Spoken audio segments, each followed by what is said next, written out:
Bom dia, sejam todos muito bem-vindos ao nosso evento de Compliance na Lei Geral de Proteção de Dados, Teoria e Prática. Gostaria de dar as boas-vindas a todos aqui presentes, todos que nos assistirão futuramente. É uma imensa alegria que abrimos, então, este evento. Eu sou o Geriel e hoje represento a nossa diretora de Cultura do Diretório Acadêmico Clotário Portugal, que iniciaria, então, a partir de agora, este evento. Então, saúdo a todos que estão aqui presentes, novamente. Agradeço a presença de todos vocês, a presença dos nossos convidados aqui, dos nossos professores e aqueles que também nos acompanham e nos acompanharão, né? Esse primeiro, então, painel, nós falaremos sobre a era da informação.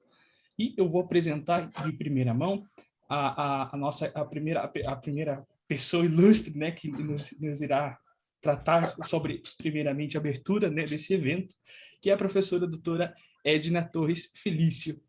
O currículo da professora é o que segue. A professora é doutora e mestre em Direito pelo Programa de Pós-Graduação em Direito da Universidade Federal do Paraná. Escreveu a tese Os Dilemas do Estado em Rede na Era da Informação, articulações entre o direito ao desenvolvimento e a liberdade informática. É líder do grupo de pesquisa Democracia e Novas Tecnologias, no Unicuritiba, e membro do grupo de pesquisa Fundamentos do Direito, e do grupo de pesquisa interdisciplinar em e-Justiça, Justiça Eletrônica, da UFPR. É docente do Centro Universitário Curitiba, Unicuritiba, das disciplinas de Teoria do Direito, Filosofia do Direito, Ciência Política e Direito Constitucional. É docente das Faculdades Pinhais, a FAP, das disciplinas de Direito Constitucional, Teoria Geral do Estado e Direitos Humanos. O tema que a professora falará, na verdade, será a nossa abertura. Logo mais, passarei, então, a apresentar a nossa ilustre convidada. Então, professora Edna, por gentileza, a senhora tem a palavra. Ok. Pessoal, bom dia para todos e todas. É um prazer estar aqui com vocês. A gente já está trabalhando e conversando sobre isso já há algum tempo, acredito que desde maio, essa ideia nos foi apresentada e é muito bacana estar nesse momento aqui, mostrando para vocês o resultado de toda essa articulação que a gente fez, um trabalho em conjunto mesmo, trabalho em equipe, que foi muito interessante, tem um pouquinho de cada um que trabalhou nessas articulações para que esse evento aconteça como vai acontecer hoje. Então, como o meu querido amigo Geriel já nos disse aqui, o nosso evento tem por nome Compliance na Lei Geral de Proteção de Dados, Teoria e Prática, e isso que a gente quis deixar também um diferencial, a gente falar, além de falar da teoria, muito importante, além de falar de um tema complexo, de uma maneira bem didática, quase como um evento de entrada mesmo, quase como um curso para aquele que talvez nunca tenha ouvido falar de Lei Geral de Proteção de Dados, saia daqui conhecendo um pouquinho e entendendo as possibilidades de aplicação, especialmente as novas oportunidades, inclusive dentro do mercado de trabalho aqui para nós do direito, mas não só para a gente, né? Acho que o grande desafio aqui é a interdisciplinariedade que esse tema nos exige. A gente do direito é acostumado um pouco a trabalhar sozinho, às vezes a gente fica meio reticente em trabalhar com outras áreas, mas agora não. Então, esse momento que a gente está era informacional, sociedade em rede, a Diana vai falar um pouquinho sobre isso, nos exige outras habilidades e que precisam ser desenvolvidas pelos operadores do direito. Então, eu agradeço em primeiro lugar os inscritos, a nossa audiência que está aqui com a gente, o pessoal que está participando agora, o pessoal que vai participar aqui ao longo desses 2 dias de conversa, agradecendo demais aos ilustres palestrantes que vão estar aqui com a gente no decorrer desses dias. A gente sabe como a vida anda muito corrida, como todo mundo está muito ocupado, a gente na filosofia conversa sobre isso, né? Pós-modernidade, essa sociedade que parece que a nossa vida não cabe mais dentro do tempo, então a gente sabe muito e a gente valoriza muito a gentileza daqueles que estão aqui para conversar conosco. Eu quero fazer também um agradecimento bastante especial para a professora Márcia Leardini, que muito minha parceira, foi indicada pela professora, nós duas, pela professora Tânia Kozik, para auxiliar o DACP, o Diretório Acadêmico Clotário Portugal. Diana é o diretório acadêmico aqui da nossa Unicuritiba, para a gente poder organizar esse evento. E a gente ficou, de fato, muito contente em auxiliar os nossos alunos, que desde já vou parabenizar e sim, vou colocar os nomes aqui com um agradecimento super especial para esses que se esforçaram tanto para que tudo acontecesse, dando exemplo de maturidade. Sempre digo para os meus alunos em sala de aula que participar de atividades do diretório acadêmico faz parte, te faz crescer bastante. Aqueles alunos que estão aqui e porventura não tiveram oportunidade de participar de política acadêmica devem fazê-lo, porque você sai daqui também com uma porção de outras habilidades que talvez só a sala de aula não consiga desenvolver. Então, assim, parabenizando demais pelo trabalho a Laura Marangoni Rocha, que ela é do 10º período, é diretora social do DACP, a gente teve a oportunidade de conversar muito.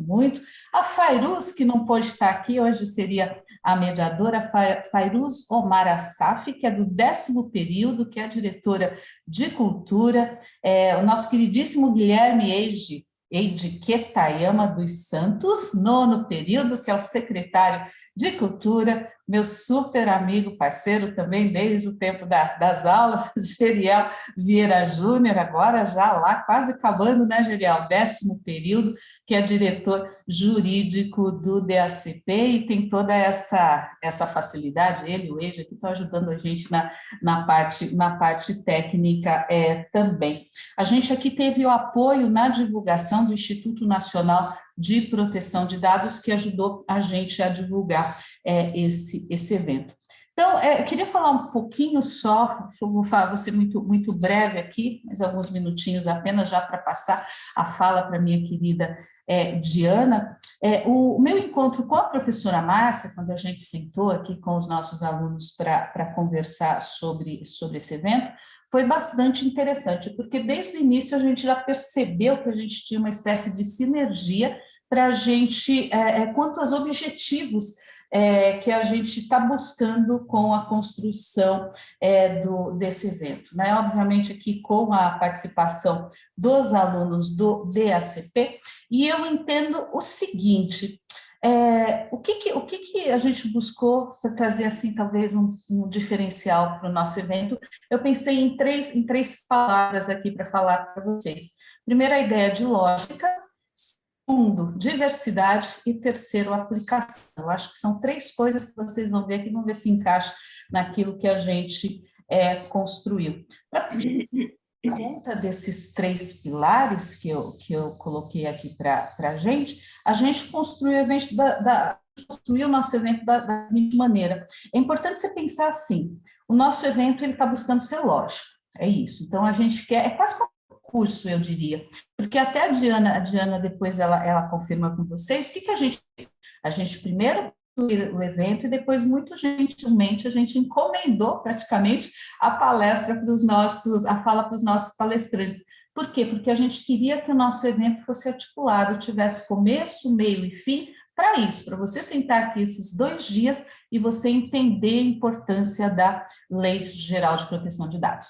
Então, para poder organizar isso, a gente vai contar com 8 mesas e com mais 2 oficinas de aplicação que vão ser lideradas pela professora Márcia Leardini. Então, lógica, nosso evento porque a gente quer permitir que mesmo aqueles que não tenham intimidade prévia com a Lei Geral de Proteção de Dados possam acompanhar essas oficinas da professora Márcia. Então, as palestras vão permitir que você, com toda tranquilidade, participe, compreenda e esteja junto lá com a professora Márcia nas palestras que vão acontecer duas sessões no final da tarde, amanhã e depois de amanhã.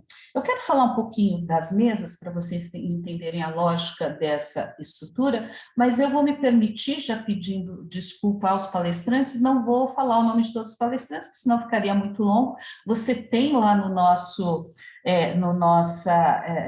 cronograma o nome de todo mundo e depois, no momento adequado, todo mundo vai ser apresentado. Eu só vou ter foco aqui nas temáticas para vocês entenderem qual que foi nossa ideia de construção aqui.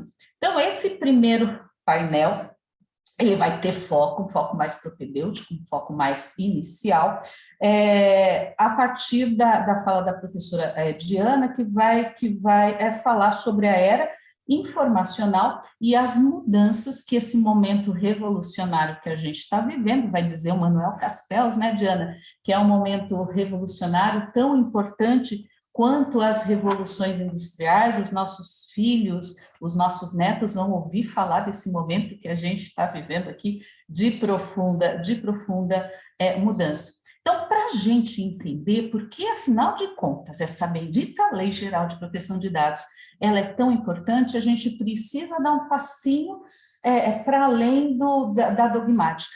A gente precisa trazer algumas questões filosóficas, sociológicas e até econômicas para a gente poder entender a importância desse momento aqui. Essas mudanças, segundo Manuel Castells, que estão acontecendo nesse nosso mundo, elas vão ter reflexos em todos os âmbitos da nossa vida. Por isso é tão importante. Por que a LGPD é tão importante? Pessoal, porque dados é tipo o começo de tudo. Assim, onde se constrói essa sociedade da informação, né, Diana? O próprio nome já vai dizer, é justamente na coleta e no manejo de dados. Por isso que essa lei ela se torna tão importante, porque lembra da função do Estado, a função de regulação? O Estado hoje está desafiado. Será que ele consegue regular essa sociedade que está emergindo pelas novas tecnologias, né? E vem, em alguma medida, fazer uma espécie de provocação para o poder de controle do Estado? E, ao mesmo tempo, a gente também tem que ficar preocupado com o Estado, né, Diana? Porque também a gente não quer que o Estado seja um ator que vai controlar toda a nossa vida, e a gente também não quer que os privados façam isso. Então, perceba que hoje a gente está num caldeirão de discussões, aquela coisa que se aprende no direito constitucional, colisão de princípios, dá para a gente colocar inteirinha essa discussão aqui dentro desse tema. Pois bem, a nossa segunda mesa, então depois que a Diana mostrar para a gente o que é essa ebulição de coisas que estão acontecendo, o nosso segunda mesa terá como foco os princípios e o próprio surgimento da Lei Geral de Proteção de Dados e a importância dela na proteção de direitos fundamentais. Então, é uma característica minha, inclusive, sempre quando trato desses temas um pouco mais dogmáticos na minha aula, eu sempre falo para o pessoal, olha, vamos pensar o que isso de fato impacta na nossa vida e o que isso de fato faz a gente construir o Estado que a Constituição desenha no nosso próprio texto constitucional. E uma das coisas que a Constituição desenha é a proteção de direitos fundamentais. Quando a gente está falando de lei de proteção de dados, a gente está falando de um direito fundamental novo, ó, direito fundamental, construção histórica, né? Lembra lá? Não tem assim um rol fechado, a tal da autodeterminação informativa. Então, todos nós deveríamos ser donos dos nossos dados, controlarmos o que fazem com os nossos dados. Será que de fato isso acontece? Então, para a gente pensar um pouquinho.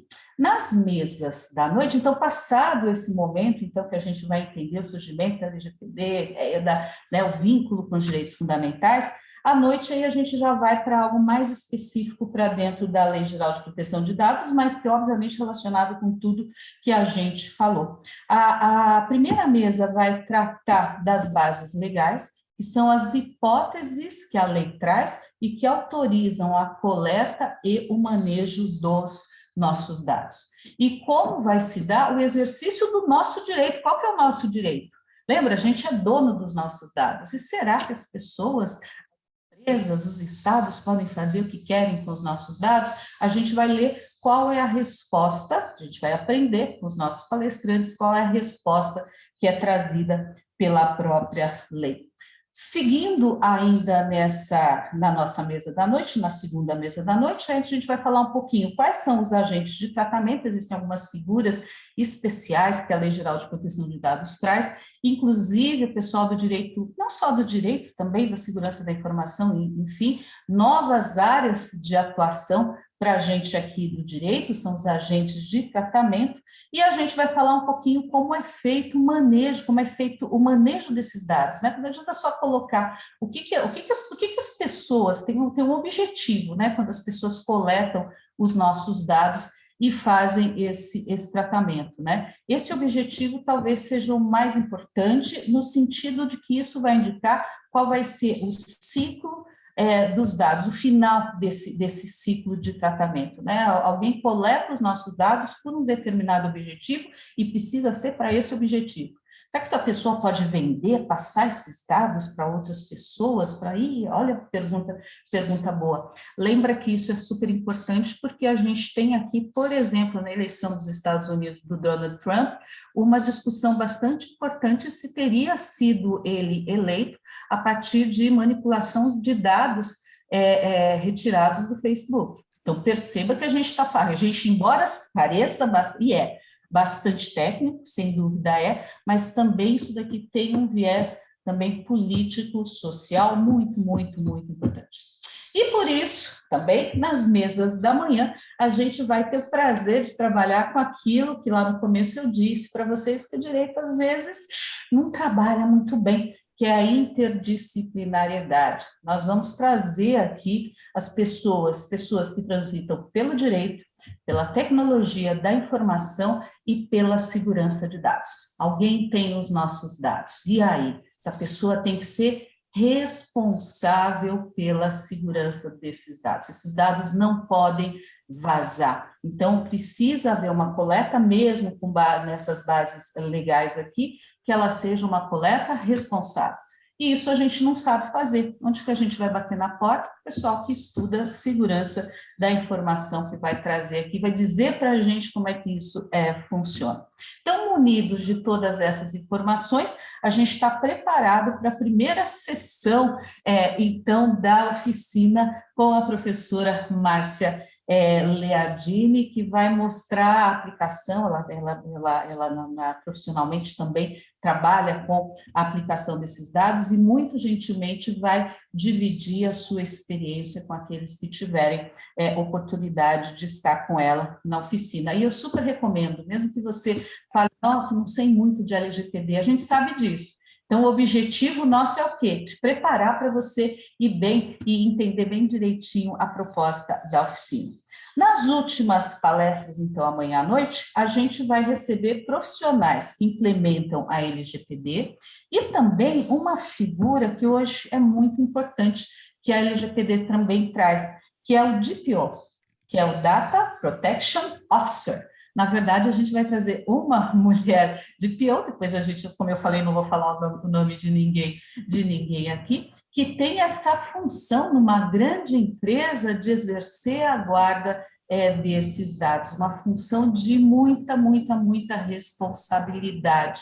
E que tem muitos ônus, inclusive, né? O que acontece se os dados vazarem? Essa pessoa pode ser até individualmente responsabilizada, muito, muito, muito importante. Então, eu gostaria muito que vocês prestassem atenção aqui, porque essa nossa DPO vai dizer quais são os desafios que esse novo cargo, que pode ser para a gente do direito, aqui em geral está sendo assim, tá? Não necessariamente, mas muita gente do direito aqui trabalhando como DPO, a DPO da Ânima, por exemplo, a doutora Paula, vem do próprio direito. Pois bem, depois dessa conversa, a gente vai encerrar as nossas palestras com um representante da Autoridade Nacional de Proteção de Dados, então a Autoridade Nacional de Proteção de Dados ligada à Presidência da República e que tem fundamentalmente a responsabilidade de regulamentar a Lei Geral de Proteção de Dados. Então, o representante da ANPD, bem bacana, como eu disse, não vou falar o nome de nenhum participante, e vai trazer a visão do governo em relação à LGPD. Para bater um papo com ele, enfim, para participar da mesma mesa, a gente vai trazer um representante da advocacia, que trabalha na Comissão de Inovação, é presidente da Comissão de Inovação da OAB aqui do Paraná, para dizer para a gente, afinal de contas, quais são os desafios, o que será que a gente precisa aprender? Será que o nosso cursinho aqui de 2 dias dá conta para todos os desafios que a gente vai ter aqui para frente? Parece que não, né? Mas vamos conversar com eles até para deixar um gancho para a gente fazer, viu, Gerial e Guilherme, outros eventos também para falar dessa temática. Pois bem, na quinta-feira, então, depois que a gente fechar aqui, vai acontecer a última sessão das oficinas. Essa sessão propositalmente aconteceu depois que a gente tivesse todas essas falas, porque aí você que participar dessa sessão já vai ter passado por todo esse caminho, por toda essa trilha que a gente projetou para vocês, para de fato você ter assim conseguir o máximo, né, extrair de informação dessa oficina com a professora Márcia. Então, esse foi o projeto que agora está se concretizando do nosso trabalho, que vai viabilizar o objetivo do evento, que é o quê? Que é servir de porta de entrada às discussões sobre essa importante lei, que traz desafios para a gente da academia, a gente está aprendendo e está ensinando ao mesmo tempo para vocês, para a sociedade que deve se adaptar a essa lei, para o governo que deve regulamentá-lo e para a advocacia que vai ser provocada a buscar outras áreas do saber para a gente conseguir atuar aqui nos novos tempos. Então, nesse sentido, eu acho que a gente conseguiu dar conta daqueles 3 elementos que eu falei para vocês, né? O nosso evento aqui busca ter uma lógica, ele tem diversidade dos assuntos e dos palestrantes. A gente está aqui com a Diana, que vai contar um pouquinho como é que funciona a proteção de dados lá na Colômbia para a gente também, e a gente, além da teoria, a gente trouxe a aplicação. Então, para a gente começar esse nosso ciclo de palestras, a professora Diana vai conversar com a gente, vai trazer, tenho certezas, importantes temáticas, importantes informações para a gente pensar um pouquinho, refletir um pouquinho sobre esse momento que a gente está vivendo, né, contextualizar o que é a lei. Você precisa entender, tem muita gente que ainda não entendeu a importância da Lei Geral de Proteção de Dados, ainda não entendeu a importância dos nossos dados, e o que isso se relaciona a direitos fundamentais. Às vezes a gente diz assim, olha, você tem que pensar onde seus dados são utilizados e tal, e as pessoas falam, muitas respostas são assim, puxa vida, eu não tenho nada a esconder, por que afinal de contas vocês precisam proteger os meus dados? Nossa, não tem sentido nenhum. Pessoal, a gente está falando aqui de política, a gente está falando de poder, a gente está falando de dinheiro, a gente está falando de controle. Então, essa lei, embora primeiro momento assim muito dogmática na sua aplicação, tem até ISO para regulando essa aplicação, ela, de fato, ela está muito próxima aos nossos direitos, à nossa vida, ao nosso papel como cidadão. Então, eu vou voltar a palavra para o meu amigo Geriel, que vai apresentar aqui a professora Diana Tello, e depois nós vamos ouvir a professora, que certamente vocês vão gostar muito da palestra dela. Eu faço toda essa propaganda sem pressão, viu, Diana? Porque eu já conheço a Diana há muitos anos e eu sei o conhecimento, o tamanho que a Diana tem sobre esse tema. É isso, Geriel, é contigo, encerro por aqui. Obrigado, professora, obrigado pelas palavras. Com certeza, esse será um evento muito importante, né, não só para o nosso crescimento, mas, enfim, para o crescimento de todos, né, no nosso conhecimento, e agregará, com certeza, muita informação nos dias de hoje. Muito bem, então, me permito, então, declarar aberto esse evento tão maravilhoso já, então, passando a leitura do currículo da professora Diana Valencia Tello. A professora Diana é professora principal de Direito Administrativo da Universidade del Rosário, na Colômbia. Ela é especialista em Direito Administrativo e Direito Ambiental pela mesma Universidade del Rosário. Tem mestrado, doutorado e pós-doutorado pela Universidade Federal do Paraná. Tem pós-doutorado também pela Universidade La Coruña, na Espanha. Foi diretora administrativa do Ministério da Agricultura e Desenvolvimento Rural, coordenadora do Fundo de Paz da Presidência da República da Colômbia e advogada do Departamento Administrativo de Função Pública. A professora Diana, então, tratará sobre o tema Era da Informação e do Conhecimento. Dessa forma, professora, a senhora tem a palavra, por gentileza. Muito obrigada, Geriel, por essa apresentação. Para mim é um honor estar aqui na Unicuritiba, falando de temas tão importantes e tão interessantes. Eu agradeço especialmente a minha querida amiga Edna Torres Felício, que também conheço desde o mestrado na Federal do Paraná, e que a gente tem compartilhado muitas reflexões sobre este tema desde já há bastante tempo. E também obrigada a Guilherme por toda a gestão no evento. Então, eu quero conferir com vocês até que hora eu tenho para fazer a apresentação, para ajustar, porque eu tenho bastante material e eu quero também ser respeitosa do tempo. Então... Até 8h40, Diana, aquilo que a gente já havia combinado, minutinhos, que eu acho que está bacana. Então, eu vou compartilhar com vocês a apresentação. Desculpa, Diana, 9h40. 8 horas já ficou para trás aqui para a gente, tá bom? 50 minutinhos para você. Bom, beleza. Então, muito bom. Então, eu vou falar hoje da era da informação e do conhecimento. Como a gente vai expor, a era da informação está muito relacionada à terceira revolução industrial, e quando a gente inclui a palavra conhecimento, a gente vai incluir mais questões da quarta revolução industrial que a gente está agora, né?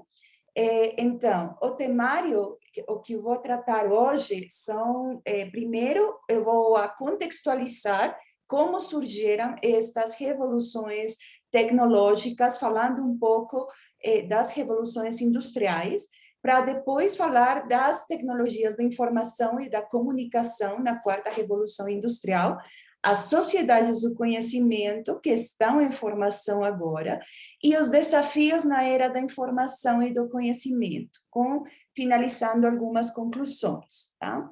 Então, para começar com as revoluções industriais, é importante datar a primeira revolução industrial em torno, os autores têm diversas datas, 1750, 1780, o fato que mudou a história da humanidade foi a máquina de vapor. A máquina de vapor que permitia a geração de energia utilizando vapor ou água de uma maneira econômica. A comercialização dessa máquina permitiu gerar revoluções importantes no transporte, nos textis. Tudo isso aconteceu numa universidade, na Universidade de Glasgow, na Inglaterra, também porque na Inglaterra existiam minas de carvão. Aí sucedeu toda a sinergia para gerar uma revolução industrial que vai impactar o resto dos países. A segunda revolução industrial vai ser quase um século depois. Aqui, os inventos mais importantes é a eletricidade. a eletricidade muda a forma como se organiza a sociedade. Também outros serviços públicos foram promovidos, e aqui vamos ver um início de outro modelo de Estado, um Estado mais intervencionista, um Estado que vai regular melhor esse mercado e os monopólios que são constituídos graças a estas novas tecnologias. A partir de aqui, o aumento da população ao redor do mundo é bem importante, e por isso no século XX a gente vai falar de sociedades de massa.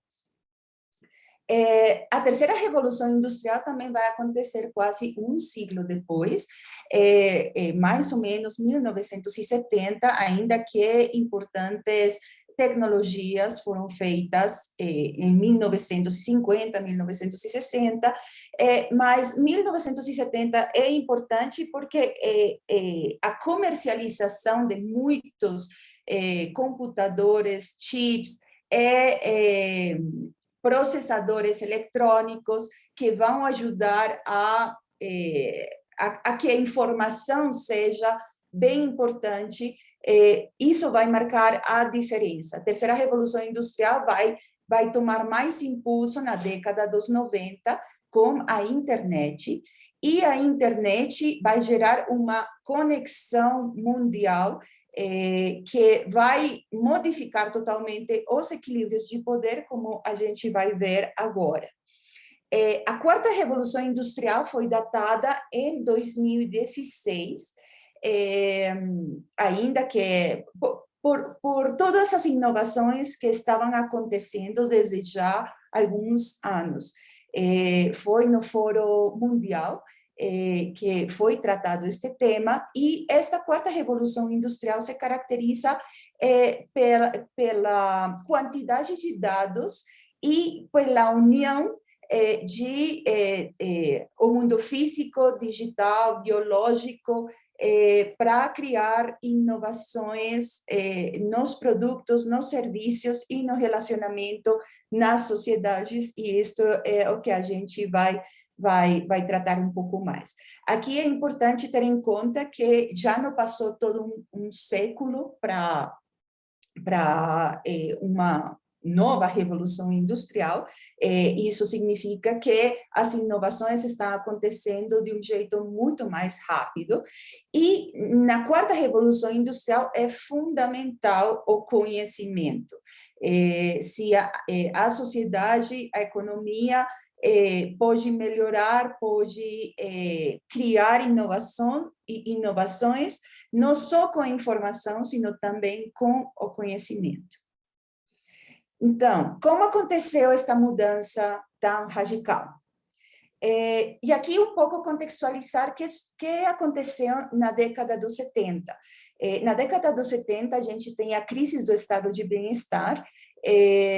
Os estados já não podem bancar muitos serviços, bens que antes davam aos cidadãos. O Estado neoliberal se caracteriza por uma política que promove a abertura do mercado, ampliar as fronteiras, certo?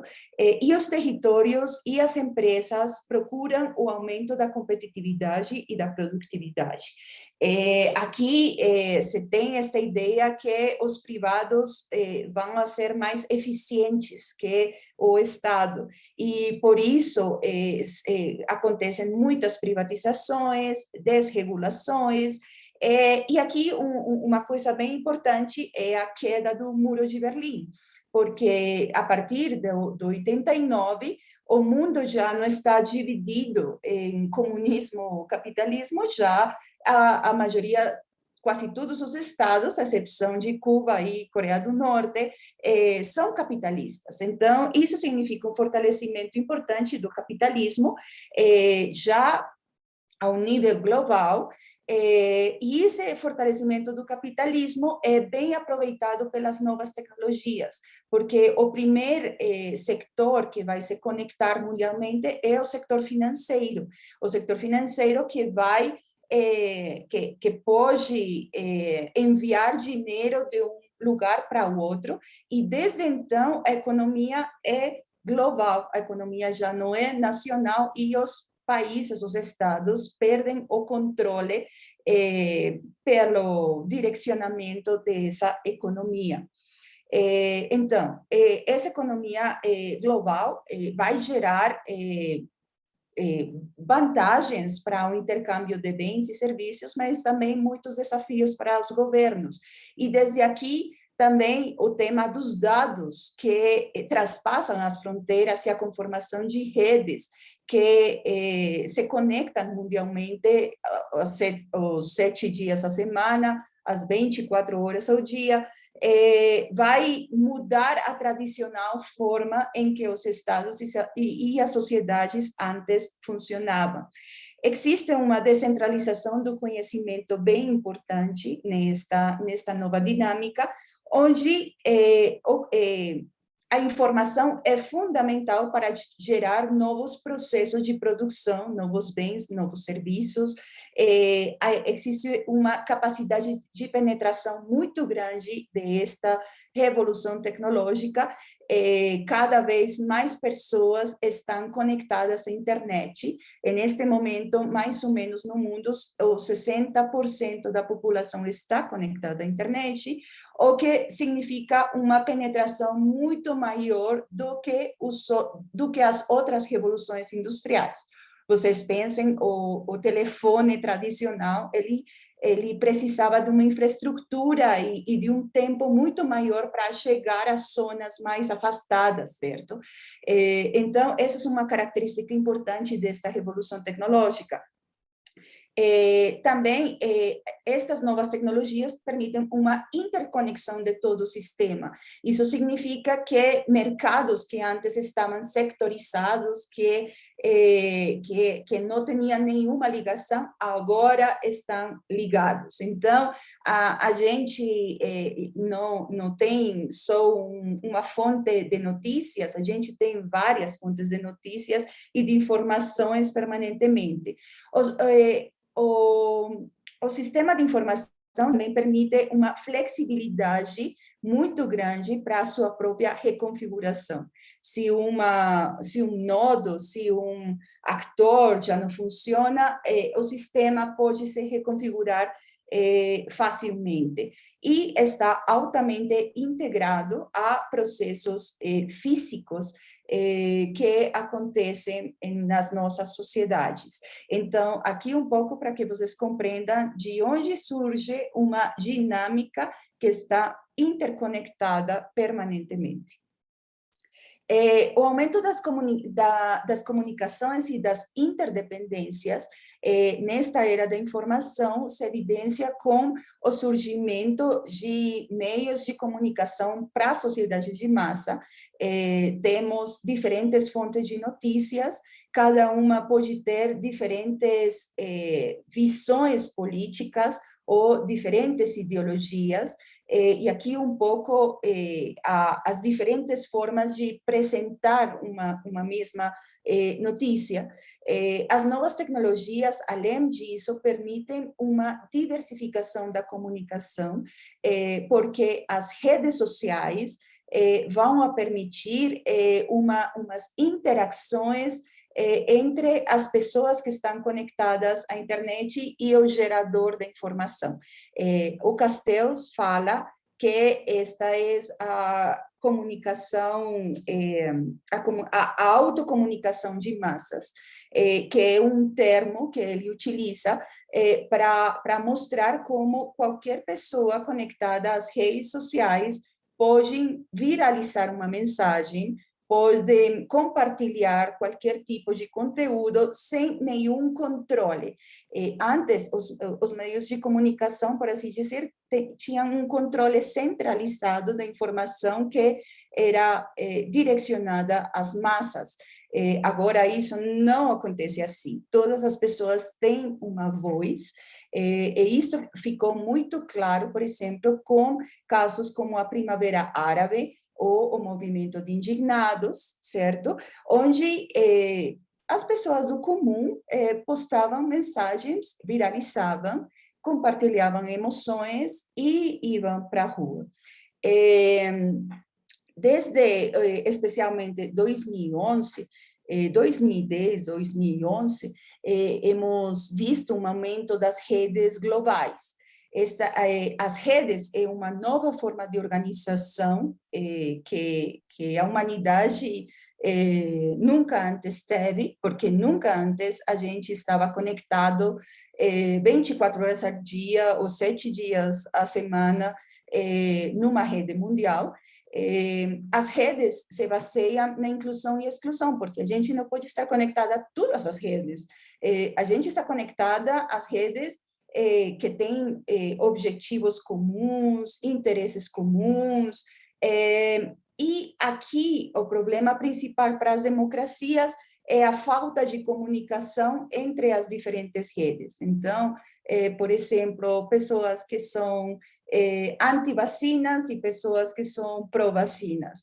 E cada uma tem seus memes, suas informações, seu jeito de conectar, mas eles não evitam a comunicação com quem pensa diferente.